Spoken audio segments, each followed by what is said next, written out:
मी कर्ज घ्यावं का, किंवा किती घ्यावं, किंवा अगदी टोकाची भूमिका म्हणजे नकोच ते कर्ज, कारण भरायचं उत्तरदायित्व कोणी घ्यायचं, परतफेड करायचं, असे वेगवेगळे प्रश्न उद्योजकाच्या मनात येणं स्वाभाविक आहे.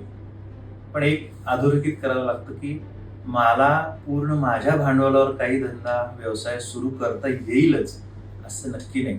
काही ठिकाणी विशेषतः यंत्रसामुग्री जिथे जास्त लागते त्या व्यवसायांमध्ये कर्ज हे अनिवार्य ठरतं. मग कर्ज किती घ्यायचं, आला दुसरा लगेच कालक्रमाने येणारा दुसरा प्रश्न म्हणजे किती घ्यावं. तर माझी परतफेड क्षमता किती आहे त्यानुसार घ्यावं, अगदी तार्किक उत्तर झालं. पण माझी परतफेड क्षमता किती म्हणल्यावर माझं नफ्याचं प्रमाण किती हे त्याचं. आता ह्याला एक DSCR म्हणजे डेट सर्व्हिस कव्हरेज रेशो, म्हणजे तुमचा नफा हा तुम्हाला जो हप्ता येईल त्याच्या किती प्रमाणात आहे याची एक चाचपणी करता येते.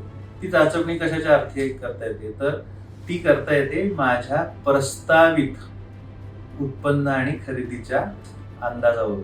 म्हणजेच आपण ज्याला म्हणतो की माझे prospective income and expenditure projected profit and loss account काय मला दर्शवतो त्याच्यावर. मग दुसरं असं येईल की हल्ली एक्सेलमध्ये कुणी गुणाकार करतं आणि चांगले नंबर मांडतो. मग ते नंबर म्हणजे माझा रास्त नफा मिळवण्याची क्षमता असं होईल का. मग त्यासाठी गृहीतकं येतात, म्हणजे मी काय ॲझम्पशन्स करतो आणि त्या आधारे मी हे सगळे अंदाज मांडतो, त्याच्यावर फार अवलंबून असतं. आता हे का, कारण तुमचं जे लोनचं ॲप्लिकेशन आहे ते प्रथमदर्शनीच मान्य व्हायचं असेल बँकेला, तर ते ह्याच गोष्टी चेक करणार आहेत. त्यामुळे ते तुम्हाला बघता आलं पाहिजे, हा एक भाग.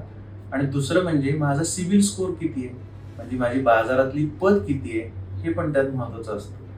थोडक्यात काय करायचं, तर आपली परतफेड क्षमता किती आहे, त्यासाठी माझी व्यवसायाची कल्पना, व्यवसाय चांगला आहे, रास्त कल्पना आहे, त्याचं रूपांतरण आर्थिक स्वरूपात कसं करतोय, हे सगळं मला मांडता आलं आणि त्याची गृहीतकं माझी नीट असतील, परतफेड क्षमता मी दाखवू शकलो, किंवा माझ्याकडे तारण देण्यासारखं काही मालमत्ता आहे, या सगळ्याचा सर्वसमावेशक विचार करून मी कर्ज किती घ्यावं हे उत्तर काढणं तसं तुलनेने सोयीचं आहे.